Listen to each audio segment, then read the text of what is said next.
Decades ago, a plant in the Hunter began making what would eventually become one of the world's most sustainable building products.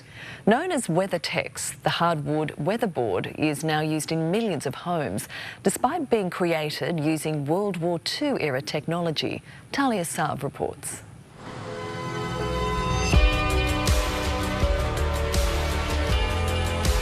A half-hour drive north of Newcastle is a factory which stands stark, proudly bearing the marks that come from years of productivity.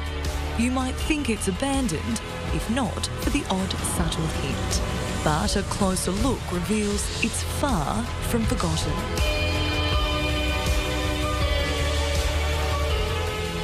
This plant was built in 1938, started production in 1939. And then in 1964, Weathertex was an evolution or a revolution of masonite. Situated on Masonite Road, the factory was first owned by the Masonite Corporation. But a transformation of the Masonite product 50 years ago was unknowingly ahead of its time. Weathertex still one of the world's most durable and eco-friendly forms of cladding, using only new growth hardwood. Weathertex is 97% timber and 3% wax. Back then, we had a better than zero carbon footprint as we do now, but nobody knew that. So the rest of the world has actually caught up with Weathertex. Paul Michael took over the business 20 years ago.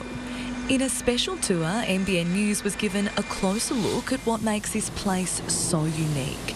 And it's all because of these.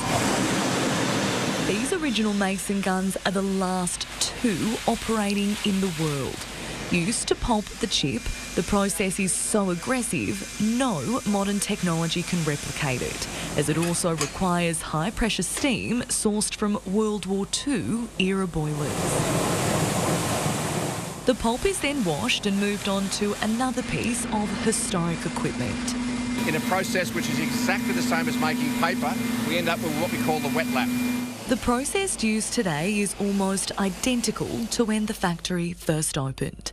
A computer system was added just 5 years ago to help monitor quality. Employee Dennis Randall remembers the good old days well. He started here at 16. A lot of things have changed, but probably if you look at it over 50 years, a lot of the machines are still there. His father, uncle and brother also once worked here.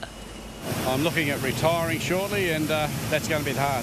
A lot of people I grew up with here and worked with over the years. I don't think there's anybody in Raymond Terrace that hasn't either had or currently has a family member that hasn't worked at this factory. Weathertex employs 100 staff and is looking to double that number by 2021. The increase is needed as the business grows at 20% a year, a rare feat as many Australian manufacturers struggle. Last year it won the NBA National Export Awards as it ships to more than a dozen countries. Every day the factory churns out $250,000 worth of product. We can double the current volume and that's the ultimate goal, to reach the ultimate nameplate capacity of the plant. But while the world around this grand old factory changes, things inside remain true to time, something its founders could have only dreamt of. Talia Saab, NBN News.